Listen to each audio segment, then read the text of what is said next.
today I'll basically bring into the discussion some of the issues which are quite central to any idea of democracy or any understanding of democracy.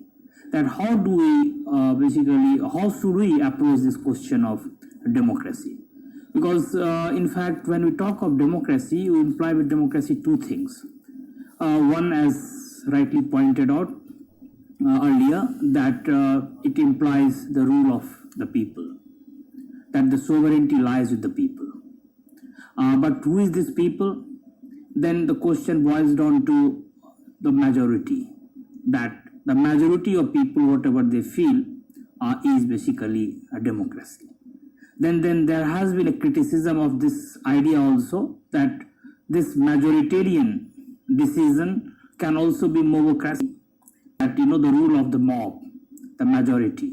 So how to regulate this decision making in a sense that those who do not constitute majority, their voice, their opinion are also counted, if not basically made the determining factor, but nonetheless they are not totally ignored. So here it becomes a question of majority and minority, not in terms of identity group, but in terms of the different shades of opinion. That some opinions will becomes majority opinion, and there are opinions which also become minority opinion. So that is one issue. But at the same time, we should also understand that democracy is both a kind of is a method to arrive at a collective decision, and therefore we often hear that democratic way of taking decision. If some decision is basically taken arbitrarily, then we criticize it that it is not done democratically. So it's a kind of method also of arriving at decisions, where attempt is made to evolve a consensus on different issues. And the consensus is normally not unanimity, but nonetheless consensus is a mechanism through which various sets of opinions are factored into the decision making process, and thereby a kind of understanding is developed. So this consensual decision at times is also referred as a democratic decision. So therefore, at times when we talk of democracy, we refer to this method of arriving at decisions. But at the same time, democracy also implies a set of values, and those values which basically are important for arriving at decisions, the values which are important for governing people's life, and values which are important for the sustenance of the human society and human life. So the values are also integral to this idea that democracy cannot be insulated, separated from certain core values.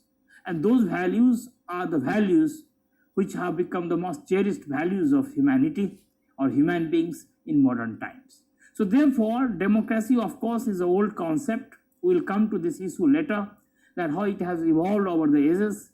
In fact, there was a time when there were many ancient societies, community-based societies, they were considered democratic in nature, in the sense that they believed in the people's participation, community participation in decision making. But nonetheless, these core values which I am referring to, those values were not present there, and therefore at times when we talk of democracy in modern sense, then it becomes different from the way democracy was conceptualized and visualized earlier. So these values are very crucial, and there are 2-3 important values here. One is the value of equality, another is the value of liberty, and the third is the value of tolerance, or one can say the value of diversity, that how diversity becomes important for democracy. Not homogeneity but heterogeneity. Not one set of ideas, one set of identities, but multiple ideas and multiple identities can coexist, and thereby the entire decision about the governing the society which is inhabited by this diversity of identities and ideas is basically governed democratically, where no idea, no opinion, no viewpoint is basically should feel that it is being ignored. So that is also important.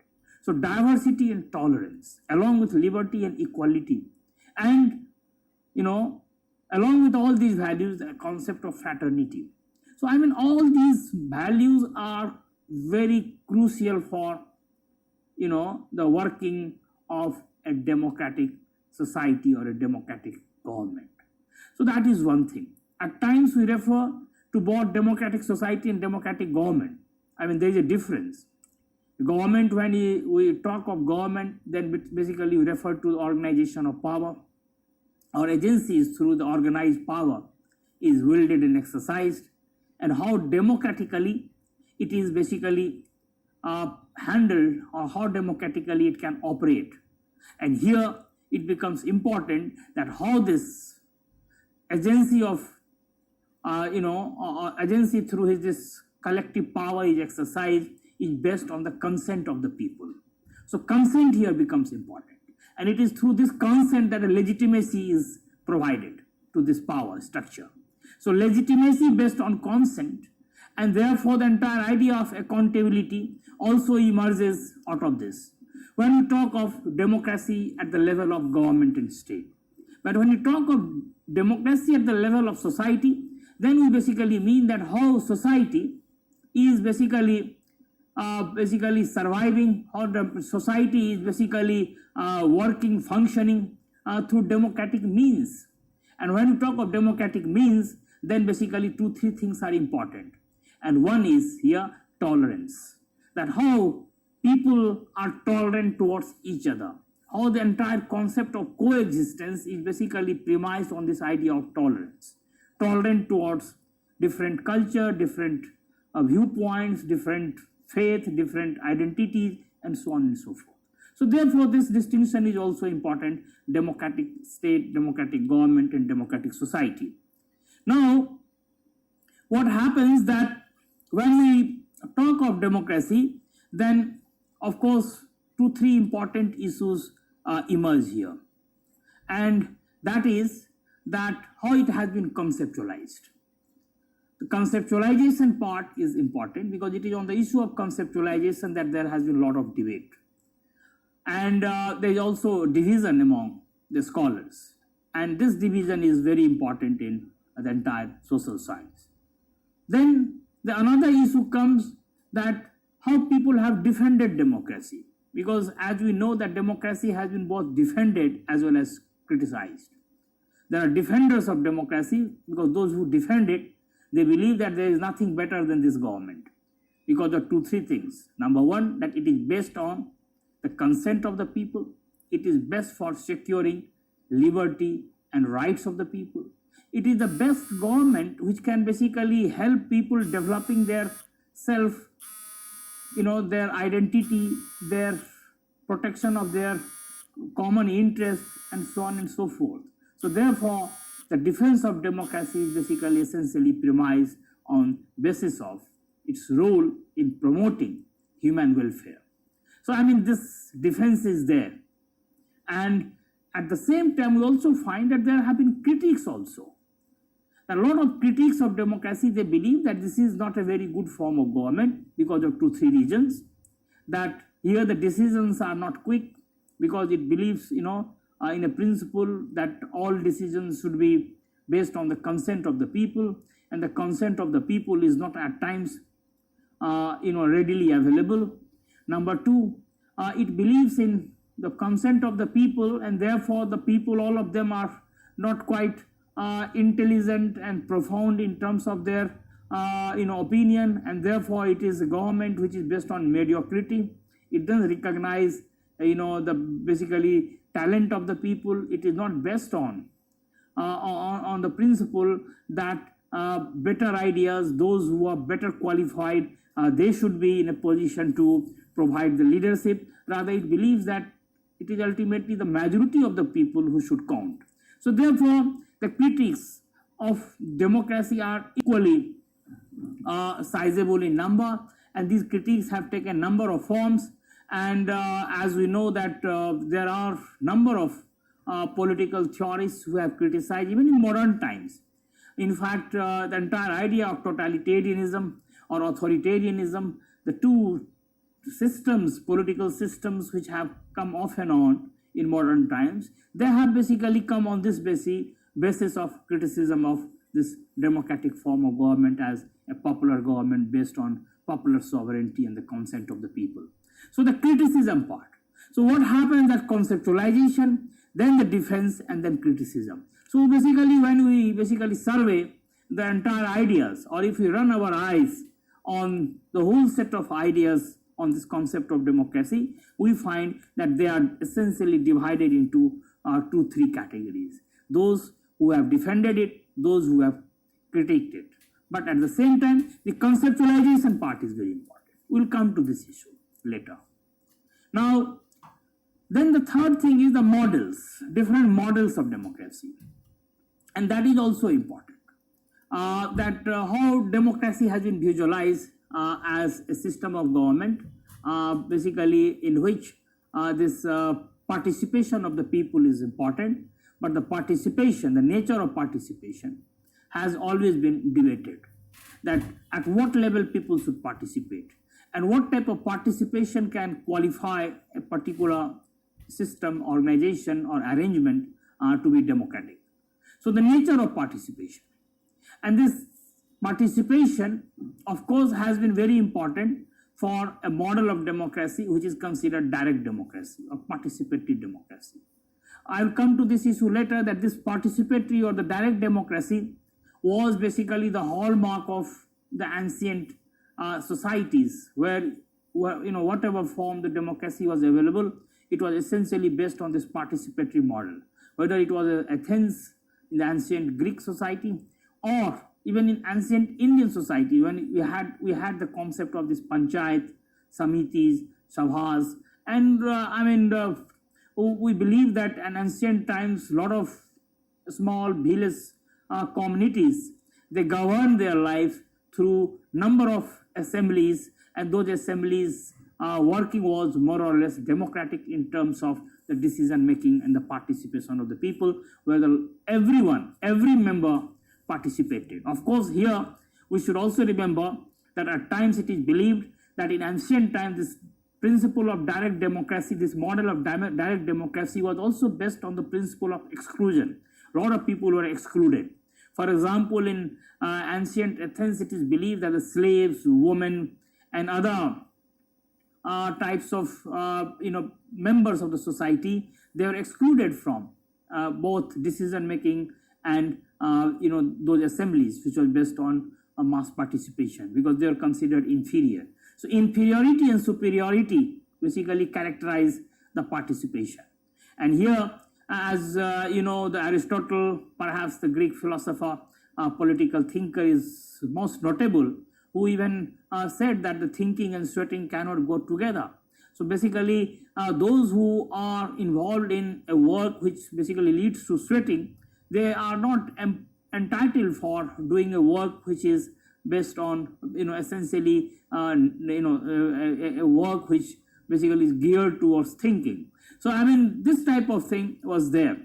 And even on democracy, we find that these Greek thinkers had strong reservations. For example, Aristotle himself, he considered polity to be better than democracy, because democracy was considered to be based on the majority rule, and majority was considered not very intelligent, wise, and profound in terms of their application of their mind. So this thing was there. Even in India, we believe that ancient times number of hierarchies characterized the social order.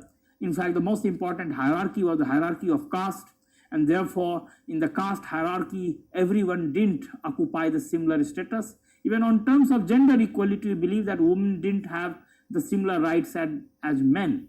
So one thing is important, that this entire direct or participatory democracy in ancient time was based on the principle of exclusion and inequality.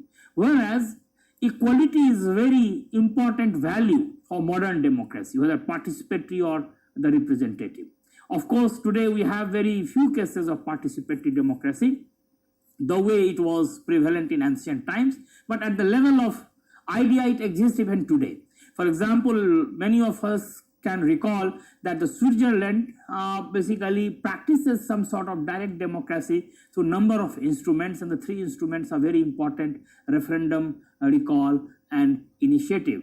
But it is not comparable to what was the situation in ancient time. And therefore, the conditions for the working a particular model of democracy is important. And why we have moved from the direct to indirect democracy is also quite important here. We'll come to this issue that why today that ancient model of direct democracy is not feasible and workable, and why this representative democracy is basically the most suitable mechanism so far as working of the democracy concerned in modern times. So therefore, another model, that is the representative or indirect democracy, is considered to be a modern phenomenon, and it is basically also at times equated with the liberal democracy, because as we'll discuss later, that how liberalism has emerged as an ideology, as a way of life, as a worldview in modern times, and how that worldview has been accompanied with number of practices, and one of the important political practice has been this representative or indirect democracy. So I mean, therefore, if we associate the direct democracy or the participative democracy with the ancient, then we normally associate the representative or the indirect democracy with the modern.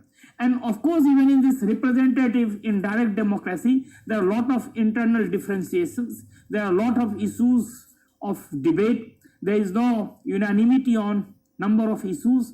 So that debate characterizes, in fact, that debate characterizes the high point of this modern representative model of democracy. And the issues are still unresolved. The debate is still in process of basically shaping up.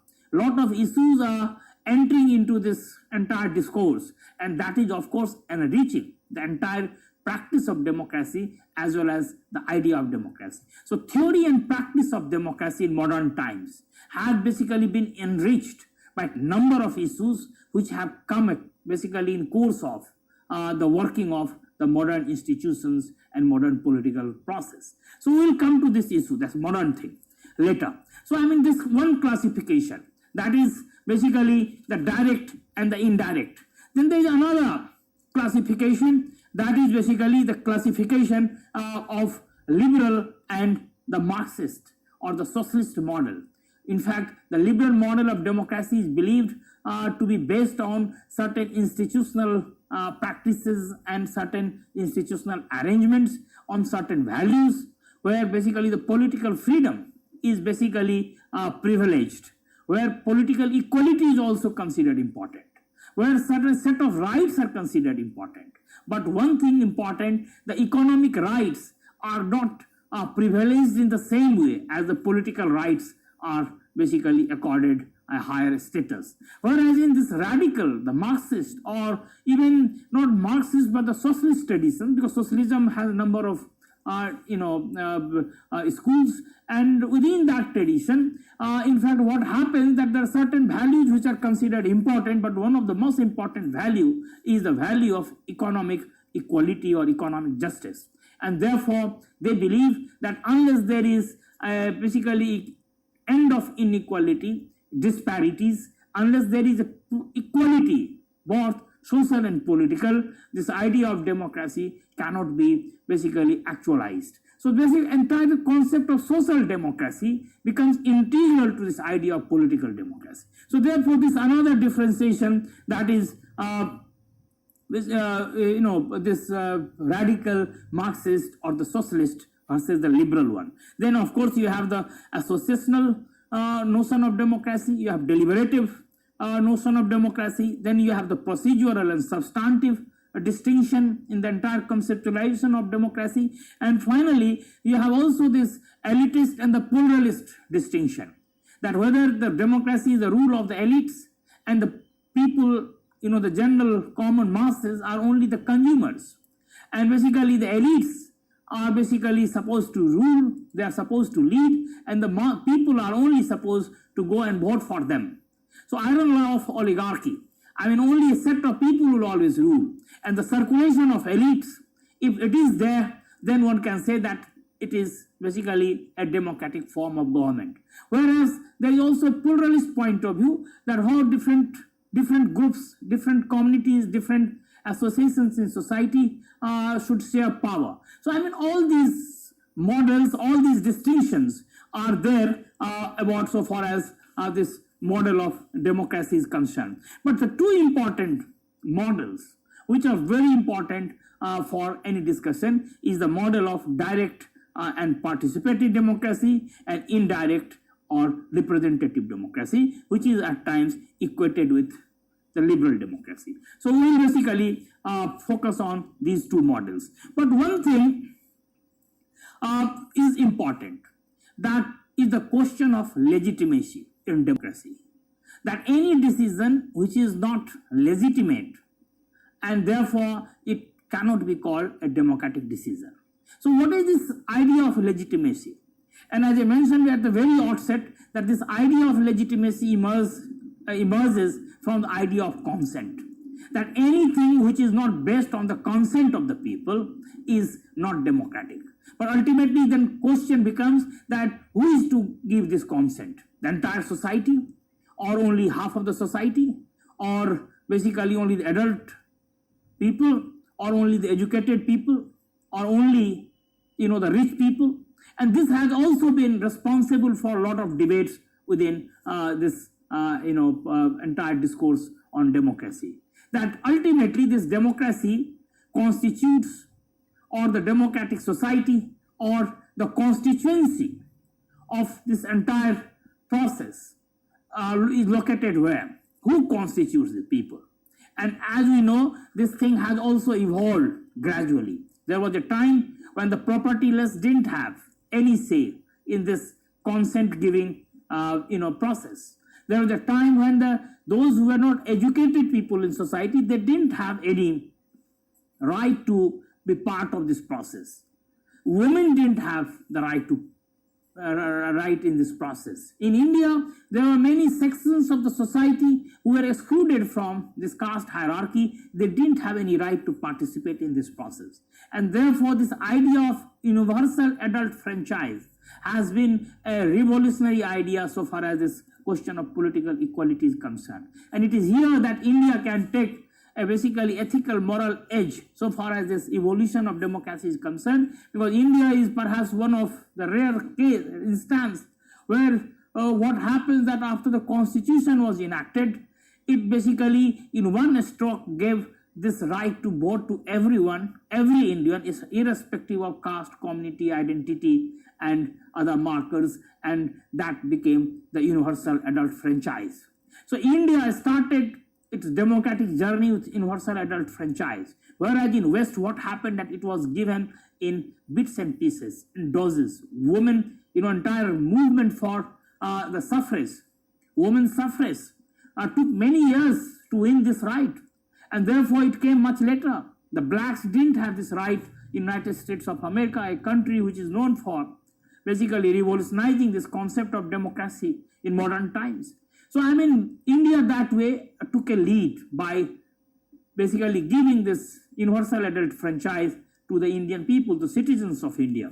So therefore, this thing has also been evolving. Even this concept of limited franchise, giving right to vote to only those who are taxpayers, who have some ownership of land, the wealthy people, the literate people, that was also gradually eliminated in India. During colonial period, as all of us know, that India democratic process came into existence during the colonial period itself. Of course, initially at the local level, at the local self-government level, the municipalities, the district boards, and this is how we remember Lord Ripon and Mayo, the two important British functionaries who basically introduced this system at the local level, at the lower level. Now what happened that this local level democracy gradually graduated to the higher level. But nonetheless, one important characteristic of that system at that time was limited franchise. The franchise was based essentially on the criterion of education, wealth, so on and so forth. So therefore, this is not only confined to India, but this was spread in different parts of the world. Even in those countries where it is believed that in modern times this democratic revolutions took place, new ideas emerged, new institutions were shaped, and that basically helped gradually to make this idea more effective and forceful. For example, you have United States of America, you have France, and you have the Britain. So three important zone, or one can say the three important societies which witness new churning, which is witness revolutionary ideas in modern times. French Revolution, American War of Independence, and number of important movements and revolutions in England. So this way, we have seen that it has, even in modern times, it has not come with a one stroke. It has been won over the ages. Even today, this thing is evolving. New rights are being fought for. New rights are being, won day after day. And therefore, with new rights, with new types of rights, people gaining a new vision for democracy. So therefore, today we are talking of animals' rights. We are talking of the rights of the lesbians and the gays. We are talking about different types of equality, and what is happening, that is also leading to the deepening of democracy. So deepening of democracy is another important thing. One is how horizontally, or basically how you widens this net of democracy. Another is that not only widening the net of democracy, but how you deepen it. And this is exactly what normally is implied by substantive democracy. That it is not only the procedures, institutionally there should be a mechanism to factor in the consent of the people, but there should also be a mechanism in place to basically deepen it, by deepening that you can, the new meanings should be attached, or more meaningful involvement, engagement of the people should be there. It should not be empty, hollow, action of just voting at regular interval, but it should be more meaningful in terms of people's engagement with political power. So the substantive and the procedural distinction is also important, where liberty is basically tied with equality. And this is how it is believed that the democracy can be actualized. So this substantive and procedural, what I mentioned earlier, is also important, this thing. But this entire concept of democracy, there are 4 or 5 issues which emerge in such a way that forces one to think about different ways and means through which those issues can be addressed. And that leads to basically the conceptualization of democracy and conceptualization of the institutional mechanisms, the processes through which democracy can be made effective and useful. First, who should rule? This question emerges when we talk of democracy, that in democracy, who should rule? Otherwise also, in a society, who should rule? But if a society is believing in the principle of democracy, then the question emerges that who should rule? Then the next question which confronts us is that what should be the principle of government formation?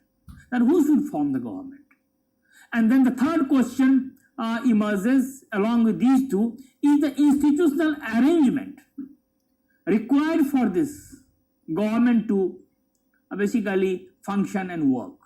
So these 3 issues, that who should rule, number 2, that what should be the principle of government formation, number 3, that if government is formed, then what should be the institutional arrangements for this government, and then if it is the rule of the people, then the question also emerges that who are these people, and how do they rule, on what matters they rule, on what issues their consent is required. All these issues, when we confront and when we basically deal with this concept, we have to confront these questions. And the moment we confront these questions, then a new churning starts. And because of this confrontation with these questions, arrangement required for this government to basically function and work.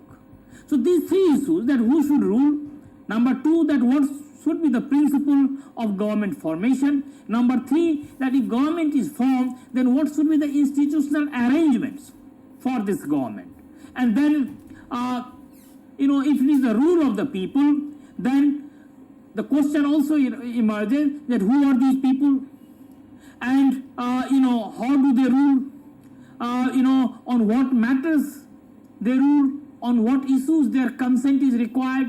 All these issues, when we confront And when we basically deal with this concept, we have to confront these questions.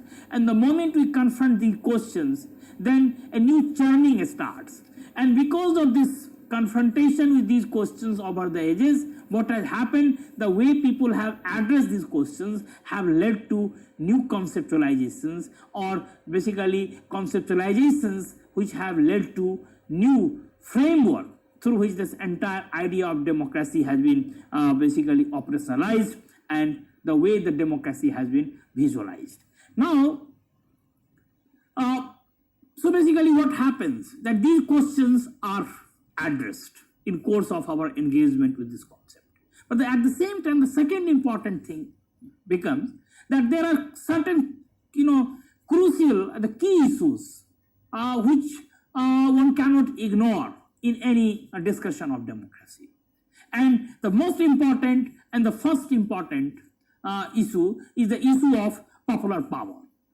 That, democracy, if it is a government of the people, by the people, for the people, as all of us remember from our childhood, Abraham Lincoln said, and number of definitions we are basically aware of, Pericles' famous speech, and so on and so forth. But then the question emerges that if power should lie with the people, then what happened that these people, how they should exercise this power? And this leads to this major differentiation, as I was mentioning earlier, that people themselves should rule, that is the direct democracy, or people should rule by nominating or by creating a basically a medium or mechanism or intermediaries who are known as representatives. So that becomes representative democracy. Then what kind of relationship should exist between the representatives and the people if it is not a direct rule by the people? So this is a very complicated question. Then what type of relationship is there? And this entire thing has led to a very interesting debate on the question of political representation, that whether the representatives are only the delegates or they are the trustee. Delegates means that they are only the representatives of the people, the way a delegate is sent to attend a meeting, that on certain issues they are delegated, authorized to represent those who have selected them. But apart from that, excluding those issues on which they have been basically sent as a delegate, or the power has been delegated, they don't possess any right to decide in their own wisdom. So they have to revert back to those who have sent them as a delegate. On the other hand, there are also viewpoints who believe that representatives are trustees. Like a trustee, that once you choose them as your representative, they act as a trustee, as a custodian of your interest. In their own wisdom, in their judgment, they can decide that what is best in your interest. So they become your trustee. They enjoy your trust, but then that trust can also entitle them or empower them or basically enable them to take decisions autonomously, not like a delegate. So this issue is also very important. So therefore, what happens, that one thing one should remember, that entire thing is based on the principle of popular power, that is called popular sovereignty. We'll come to this issue later when we'll discuss Rousseau. And then the question of legitimacy and consent, that it is based on the consent, and therefore the legitimacy comes from the consent, and the accountability, that accountable. And there are a number of mechanisms to make them accountable, but nonetheless representatives and represented, the relationship between the people and their representative in democracy is basically informed by these 3-4 important concepts. Now, the next issue which is basically confronted, or which people normally find in course of this engagement with this this idea, is that whose consent, how this consent is given. Now, that becomes a question of participation. That what should be the ideal way of giving this consent? in direct election, I mean in direct democracy, I have seen that the best way to give this consent is through election and the ballot paper and the ballot boxes. That through elections, what happens that the people get the opportunity to decide that what are their issues, what are their concerns, and how those concerns have to be articulated, how those concerns have to be taken to the higher level of political sphere, and therefore they need some representatives, and representatives are elected, and then after 5 years or 4 years, whatever time for that legislature is there, they can legislate on their behalf, but then again they have to come for renewal of their consent and their basically legitimacy, and while renewing it, the people get the opportunity to audit their performance, that whether they have performed as per the mandate or as per the brief, or they have basically simply overstepped it, or have not discharged their function properly, and therefore they can vote them out. So this is one way of how consent is given, that is participation, nature of participation. Now what happened that we have seen that this is in modern times, it's indirect representative democracy. But in ancient times, as we see, that entire the notion of participation, nature of participation was different. The entire society was participating. Entire community was, because society was essentially community-based life. So entire community was participating. But what happens that in modern times, that type of participation was not possible, and therefore this entire question of representatives and the mechanisms of participation, devising new mechanisms of participation, that representing, that your presence is basically is ensured not by your physical presence, but presence of your ideas, which you have delegated or you have transferred to someone else.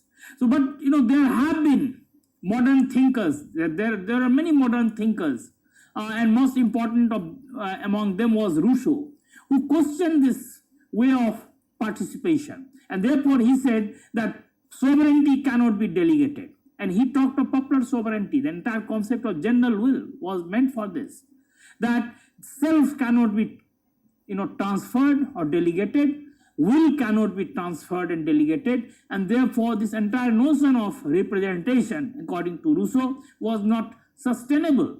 And he basically adored participative democracy of Athenian or the ancient Roman period, that civic republicanism, the idea of civic life, the civic virtues, and the participation, the two cherished ideals of the ancient times, were basically resurrected by modern thinker Rousseau, a social contractualist, but he differed significantly from other two contractualist thinkers like Hobbes and Locke, because while they, to some extent, one can say that argued in direction of the evolution of this representative indirect democracy, Rousseau was someone who idealized and glamorized this ancient participatory model of democracy by taking a firm position that will cannot be delegated, will cannot be transferred. Popular sovereignty will rule, and popular sovereignty is nothing but general will. And general will is not the combination of different will, but a general will implies when personal interest is superseded by the public interest, the public good. And therefore, that type of will of the people, when they are thinking not about themselves, but they're thinking about the larger interest, that type of will he used to call general will, and only that general will is entitled or empowered to rule. So this was his entire vision of a democratic society, the participatory democratic society. But nonetheless, the majority of thinkers in modern times, they believed in the representative model of democracy. Now what happens that along with this issue of popular power, there are 2-3 other important issues which have become very important in this conceptualization of democracy over the years. And one issue is the political equality. And this political equality, as I was mentioning earlier, was totally absent in the ancient time, particularly in this participatory direct democracy. Because as I mentioned that even in ancient Athens, which basically celebrated this direct participatory democracy. Number of people in society were excluded from the purview of this democratic decision making. Slaves, women, illiterate people, lesser wise members of the society, all of them didn't possess any right to participate. And therefore, in modern times, equality, liberty, and justice, three important values, along with fraternity, which have characterized the dawn of the modern era. Now, what has happened that this political equality has been the hallmark of this modern conceptualization of democracy. And it is on this issue that one can say that a person like Rousseau, a thinker like Rousseau, who on certain issues can join ranks of the ancient thinkers so far as this participatory democracy is concerned. But nonetheless, on this issue of equality, even he will have to break the ranks, because Rousseau also believed in the notion of equality. And therefore, when he talked of natural and social inequality, when he critiqued civil society, when he tried to create a genuine society, when he was looking for a contract through which a democratic society could be created, he was basically hinting at this type of inequitable or inequitable distribution of resources. So I mean, this way, this political equality and social and economic equality are the modern phenomenon. But nonetheless, one thing we should remember, that this political equality is perhaps most important feature or value of liberal democracy. And it is here that there is some difference between the liberal and the radical or the Marxist conceptualization of democracy. Because what happens that the radical and the Marxist tradition, they also considered, along with political equality, what is important is the social and economic inequality, economic equality. So therefore, this entire concept of social democracy comes into the picture. That unless there is a proper way to redistribute resources, unless there is equality in economic sphere, so political equality will become meaningless. Here, in fact, I would like to mention the Indian debate on democracy. And in the Constituent Assembly, when India was trying to frame a constitution for itself, and when the draft constitution was ready, and the chairman of the drafting committee, Ambedkar, he made his last speech on the floor of the assembly when he was piloting that bill. He made a very, prophetic statement. He said that today we are going to enter a life of contradiction. In politics, we'll have total equality, because every man and every woman will have one vote to cast. But in social sphere, what would characterize India will be social inequality and economic inequality. And then he mentioned that unless we remove this contradiction, that equality in politics but inequality in society, I think this entire structure edifice which we have created here may not last long.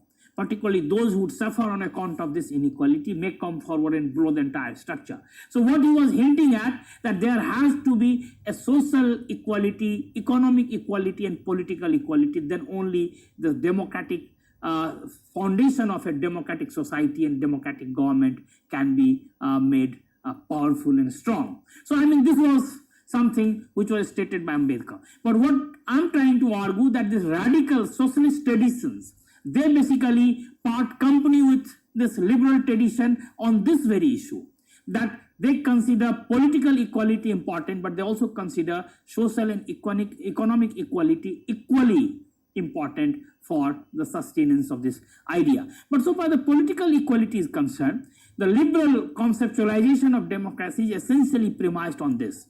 And they believe that this is perhaps the most important achievement of human beings, that all decisions are to be taken by them, the people's power, because the sovereignty lies with them. And then who is the people? Then there will be no discrimination that who should take and who shouldn't take, who should be part of this process or not. Everyone will be equally entitled, and therefore there will be political equality. All citizens will have this right to take decisions or to be party to these decisions. But as we have seen that how this has evolved gradually, earlier only property people had this right to be part of this process. Only the male members of society had this right to participate. Only the privileged ones had the right to participate. But gradually that exclusiveness of participation ended, and gradually the ambit of participation was widened. And therefore, basically this one man, one vote, one woman, one vote concept increased, and this universal suffrage, universal adult franchise became the buzzword of modern democracy. So basically this entire question of political equality is based on the principle of equal moral worth of individual. Therefore, what is basically implied by this, that there shouldn't be any hierarchy, there shouldn't be any privileges, there shouldn't be any discrimination in society. Now, all adult members of society should be part of this political process. Now, what happened that this concept of political equality, therefore, has been considered very important, and any society which basically suffers from this equality, normally it is believed that it cannot be qualified as a political democracy, or a government or a system which can boast of its democratic credential. Because at times we hear that even some military dictators introduce to a mechanism to legitimize their rule, and they call it democracy. But basically, whether it is democracy or not, that thing is tested and judged on basis of certain principles, and those principles are essentially the principles like rights, whether the rights are guaranteed in the constitution, whether the mechanism to basically protect those rights is in place or not, whether people are enjoying liberty and equality or not. So therefore certain values are crucial. I mean, the democracy as a system of government, as a system of seeking consent of the people, a system of generating legitimacy of the people, because it is not that simply people are going to vote and one can say that this is a democratic government. So we have seen that sometimes the dictatorial regime also comes into picture when they go for an election to create legitimacy for its rule, and then they give the right the people to vote, and they basically consider this voting as a mechanism of legitimacy, and then they start flaunting that legitimacy to say that this is not a dictatorial or a military rule, it is a democratic rule, because people have given the consent to rule, and they have secured, and the ruler has secured the consent of the people for its rule. But what happens that when we test it through certain other values and other principles, we find that it is found totally lacking on those values. And those values, as I mentioned, that whether the rights are there or not, whether constitution is there or not, whether there is a mechanism or institution to protect those rights are there or not, whether there is a political equality, or one can say that whether the participation is based on the principle of totally non-exclusive characteristics. These values, when they are basically brought into the discussion, then it is proved that the entire legitimacy which was created was a manufactured legitimacy, and therefore it cannot qualify as a democratic regime or a democratic government. So therefore political equality is very important, along with certain other set of values which would characterize a democratic government or a democratic process of arriving at decisions. As I mentioned, that it is both a method as well as a set of values. But along with this political equality, there are other values also. And one of the most important value in modern times is the value of diversity. That whether the diversity, I mean this heterogeneity of ideas, opinions, identities, viewpoints, whether that is respected or not. If that is not respected, if an attempt is made to homogenize the society, if attempt is made to basically flatten or differences in opinion, then it is believed that it is not a democratic way of arriving at decisions, or it is not a democratic way of governing a society. So diversity and tolerance are two another important values which should accompany a democratic government. For example, there are many societies which are diverse, and therefore there was a time when it was believed that democracy is not a system which can function properly in those societies which are characterized by diversity and plurality. For example, people were skeptical even about India when India started its journey, democratic journey, because it was believed that India is a society where you have number of languages, number of different religions, different types of social customs, practices, and therefore this diversity will be inimical to the health of democracy, because democracy can succeed only in a society where the people have a commonality of identities and interests, like some societies of Europe, because the most important commonality was the language and to some extent religion. But in India, it was believed that because it is a heterogeneous society, so this diversity would not enable democracy to function. But the way Indian democracy has functioned, it is a kind of lesson for the entire world. And basically now, with the rise of a new school of thought, a new thinking that is called multiculturalism, that how to celebrate multiple ideas and multiple cultures. And this multiculturalism essentially is based on this principle that different culture, different viewpoint, different types of diversities are a kind of asset, because that enriches experiences. And basically any system which is based on different types of experiences, it also becomes very useful in managing different types of challenges. So diversity, therefore, instead of being a liability for democracy, it is today believed that democracy is the diversity is one of the important characteristics of democracy in modern times. Without diversity, without democracy's engagement with diversity, it cannot basically succeed, or it cannot survive. Now what happens that along with this diversity comes another concept, that is tolerance. And it is this tolerance which is at times associated with secularism, what normally we believe. Secularism is not something which is purely associated with religion, that there should be separation between religion and politics, between religion and state. But secularism essentially implies tolerance. Therefore, at times we hear that India is one society which has had secular fabric from the very beginning, because India had a tradition of tolerance toward different ideas, different identities, different viewpoints. And democracy, which is basically based on the people's power, people's participation, and where such a large number of people will basically interact, engage with each other, and they will try to arrive at a decision. Here the tolerance towards each other viewpoint is very important. Whether you agree or disagree, that is a different question. But remaining tolerant toward others is a very important feature of such society. So tolerance and diversity along with tolerance are considered important. But along with this, what is also considered to be crucial for the success, or basically for the successful working of democracy, is the political freedom. And political freedom is basically associated with the freedom of expression, freedom to form associations, freedom to start any movement, freedom these days is also considered in terms of access to the information. This is what now is available in India, right to information.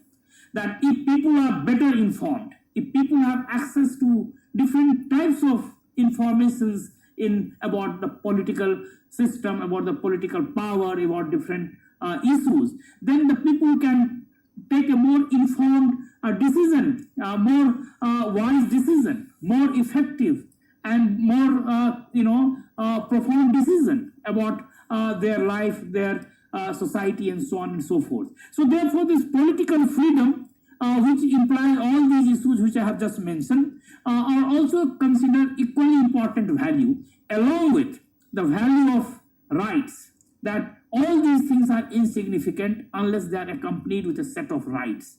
And rights are basically nothing but the needs of the people. And how people's needs are accorded a status or a kind of a stature in the public discourse, where you have a constitutional or legal sanctity of those things, then only the rights become a more meaningful recognition of human needs. So rights, freedom, diversity, political equality, these are important values through which this democratic the discourse moves. It is not simply the process of casting vote. In fact, that is an important way of choosing representative, as I was discussing earlier. But then, as I mentioned, that sometimes some people who may not have a very good democratic credentials, they may come with the use of those voting mechanism to legitimize their rule. But whether it is democratic government or democratic rule or not, that can be judged only with the help of these values. Now, with these important values, the important issue which comes into the discussion is the question of majority rule or the minority rule. That ultimately democracy is believed that it is the rule of the majority. But then what will happen to the minorities? It is not majority and minority in terms of identity groups in society, but majority opinion and minority opinion. That if there are 100 people sitting together and 98 people are for a particular type of decision and the 2 people are dissenting, then whether the 2 people are totally insignificant for this decision or their decisions or their viewpoints also matter. So this has been the most important issue of debate both earlier and today, that how this democracy can be made a system where minority interests are equally protected, minority opinions are equally protected. And one of the most important or one of the very important political thinker of modern times, John Stuart Mill, engaged with this issue, which I will take up in the next lecture when we will basically discuss some of the issues of issues in debate in modern times. But what I would like to mention here today, that this entire question of the evolution of democracy, the way it has evolved from ancient to modern, from direct participative to representative, and then the way the different values have evolved, liberty, equality, justice, diversity, as I have just mentioned, have led to a number of churnings. And one of the most important debate which we witness today is on the issue of 2-3 issues: the participation and this accountability and representation. That how democratic system is more accountable, responsive to the needs of the people. And then along with that, we are also witnessing a number of debates today, emerging within democracy along issues like that what is the relationship between modernity and democracy? What is the relationship between capitalism, the market, and democracy? What is the relationship between nation and democracy? All these issues will basically take up the debates on democracy in our next lecture. Definitely, sir. We would